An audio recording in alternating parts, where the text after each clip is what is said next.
Hello guys, welcome back to the channel and welcome back to elite wrestling. तो guys आज इस video में मेरे पास आपके लिए AEW से रिलेटेड बहुत ही बड़े और बहुत ही इंटरेस्टिंग अपडेट्स है। और आज इस वीडियो में हम जानने वाले हैं कि क्या अब हमें फाइनली AEW में इनर सर्कल का ब्रेकअप देखने को मिलने वाला है या नहीं। AEW के फुल गियर पेपरव्यू के पेपरव्यू सेल्स को लेकर प्रोबेबली AEW कंपनी बहुत टेंशन में हो सकती है। मेरे पास आपके लिए जेलिना वेगा के AEW में आने के ऊपर एक अपडेट है। AEW के नए सुपरस्टार्स और WWE के NXT के सुपरस्टार्स को लेकर एक बहुत ही बढ़िया स्टैट सामने आया है और हम जानने वाले हैं कि क्या हमें AEW में रे फिनिक्स वर्सेस पेंटा एल जोरियम इनके बीच में एक तीसरा मैच देखने को मिलने वाला है या नहीं। तो गाइज ये सब अपडेट जानने के लिए ये वीडियो एकदम आखिर तक देखना। और अब ज्यादा देर ना लगाते हुए चलिए ये वीडियो शुरू करते हैं। और गाइज शुरुआत करते हैं AEW के नए सुपरस्टार्स और WWE के NXT के सुपरस्टार्स को लेकर एक बहुत ही बढ़िया स्टैट से। तो गाइज आपको तो ये बात पता ही होगी कि AEW का डायनामाइट शो और WWE का NXT शो एक दूसरे के खिलाफ एक वेस्टर्न नाइट रेटिंग वॉर में आमने सामने आता है, जिस वजह से इन दोनों ही शोज के बीच में बहुत बार कंपैरिजन किया जाता है। और इन दोनों ही शोज के साथ साथ इन दोनों ही शोज के रेसलर्स के बीच में भी कंपैरिजन किया जाता है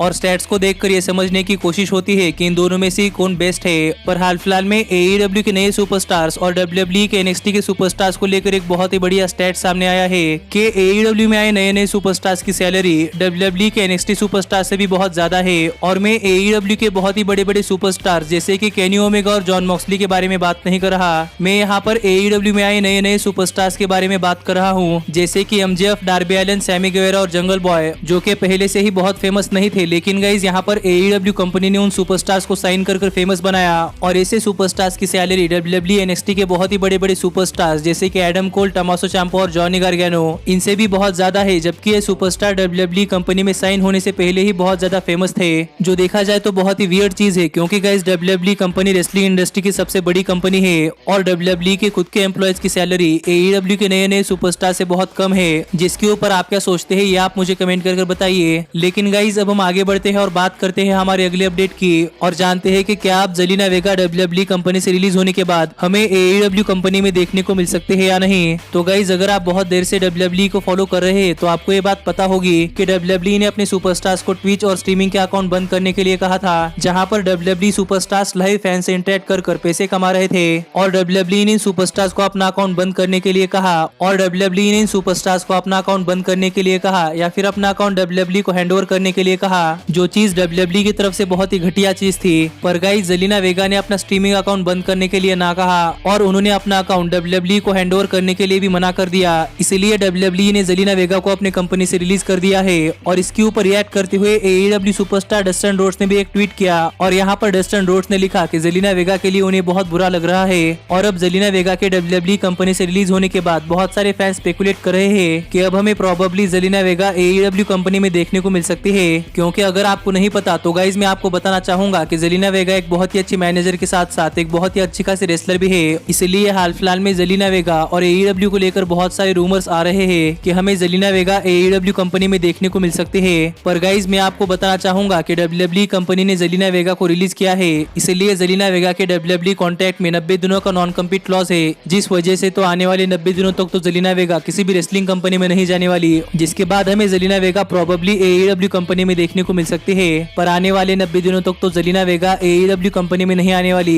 लेकिन गाइस अब हम आगे बढ़ते हैं और बात करते हैं हमारे अगले अपडेट की और जानते हैं कि AEW कंपनी के फुल गियर पेपरव्यू के सेल्स को लेकर प्रोबेबली AEW कंपनी टेंशन में क्यों हो सकती है। तो गाइस मैंने आपको लास्ट अपडेट्स की वीडियो में बता दिया था कि इस साल के AEW के फुल गियर पेपरव्यू के पेपरव्यू सेल्स लास्ट ईयर के फुल गियर पेपरव्यू जितने ही थे। पर हाल फिलहाल में AEW के फुल गियर पेपरव्यू की इंटरनेशनल सेल्स के बारे में एक अपडेट आई है कि गाइस करंटली AEW का फुल गियर पेपरव्यू इंटरनेशनली काफी अच्छा सेल हुआ है और प्रोबेबली इस साल के AEW के फुल गियर पेपरव्यू का इंटरनेशनल मार्केट में लास्ट ईयर के AEW फुल गियर इस साल के डबल और नथिंग 2020 और ऑल आउट 2020 पेपरव्यू से भी बहुत ज्यादा सेल हुए हैं, जो कि AEW के लिए काफी अच्छी चीज है। लेकिन गाइस यहाँ पर AEW के लिए टेंशन की बात यह है कि इस साल का AEW का full gear pay-per-view international market में तो काफी अच्छा सेल हुआ है, पर गाइस इस साल के AEW के फुल गियर पेपरव्यू की सेल USA में काफी कम हुई है और इस साल हुए AEW के फुल गियर पेपरव्यू की सेल लास्ट ईयर हुए AEW के फुल गियर पेपरव्यू से भी बहुत कम हुई है, जो कि AEW के लिए काफी बुरी बात है। क्योंकि गाइस इंटरनेशनली तो AEW का फुल गियर पेपरव्यू बहुत लोगों ने खरीदा,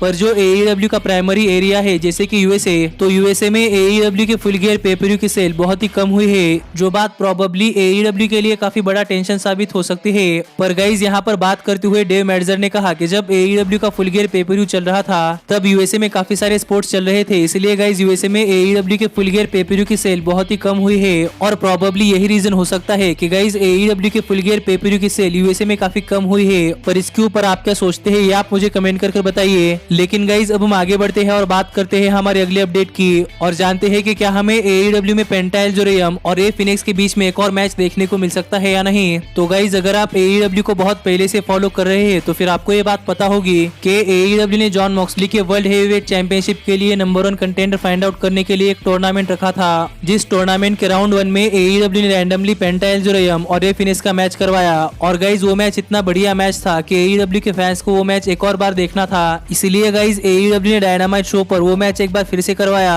और लगातार दूसरी बार भी पेंटा एल जोरियम और रे फिनिक्स इन दोनों ने ही एक बहुत ही बढ़िया मैच दिया। पर पहली बार इस मैच में रे फिनिक्स जीते थे और इस बार पेंटा एल जोरियम जीते, इसलिए पेंटा एल जोरियम के भाई यानी कि रे फिनिक्स ने पेंटा एल जोरियम को एक और मैच के लिए चैलेंज किया है। और यहाँ पर रे फिनिक्स चाहते हैं कि पेंटा एल जोरियम और उनके बीच में एक और मैच हो जो कि इनके बीच का एक रबर मैच या फिर टाई ब्रेकर मैच हो, जिससे हमें फाइनली पता चल जाएगा कि इन दोनों के ही बीच बेस्ट कौन है, रे फिनिक्स या फिर पेंटा एल जोरियम। जिस वजह से रे फिनिक्स ने पेंटा एल जोरियम को इस मैच के लिए चैलेंज किया है, पर अब तक पेंटा एल जोरियम की तरफ से इस मैच को लेकर कोई भी रिप्लाई नहीं आया और ये सभी चीजें AEW के स्टोरी लाइन के बाहर चल रही है। इसलिए गाइज हम कुछ कह नहीं सकते कि हमें AEW के डायनामाइट शो पर पेंटा एल जोरियम और रे फिनिक्स इनके बीच में एक और मैच देखने को मिल सकता है या नहीं। पर अगर हमें फाइनली इन दोनों ही सुपरस्टार्स के बीच में एक और मैच देखने को मिलता है तो गाइज प्रोबेबली वो मैच इन दोनों के ही बीच अब तक का हुआ बेस्ट मैच हो सकता है। इसलिए गाइज आप मुझे कमेंट कर बताइए कि क्या आप पेंटा एल जोरियम और रे फिनिक्स इनके बीच में एक मैच देखना चाहते हैं या नहीं। लेकिन गाइज अब हम आगे बढ़ते हैं और बात करते हैं हमारे फाइनल अपडेट की और जानते हैं कि क्या अब हमें प्रोबेबली AEW में इनर सर्कल का ब्रेकअप देखने को मिलने वाला है या नहीं। तो गाइज अगर आप बहुत देर से रेसलिंग फॉलो करते हैं तो फिर आपको ये बात पता ही होगी कि गाइज रेसलिंग इंडस्ट्री में बहुत ही बड़ी बड़ी फैक्शन आई पर आखिरकार वो फैक्शन टूट ही गई, जिस वजह से हमें प्रोबेबली AEW में भी इनर सर्कल का ब्रेकअप देखने को मिल सकता है।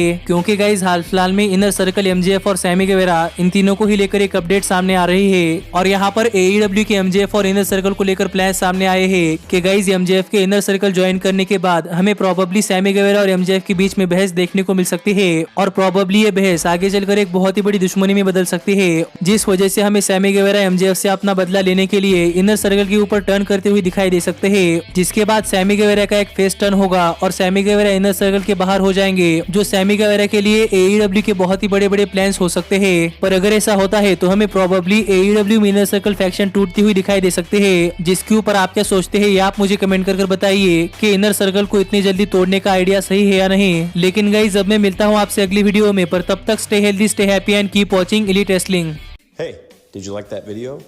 Click the screen for more. And where do you think you're going? Check out our official merchandise page and to support the entire cast. And thanks so much for being the elite. The elite, the elite. What, Nick, you're not going to sing it all with me this time?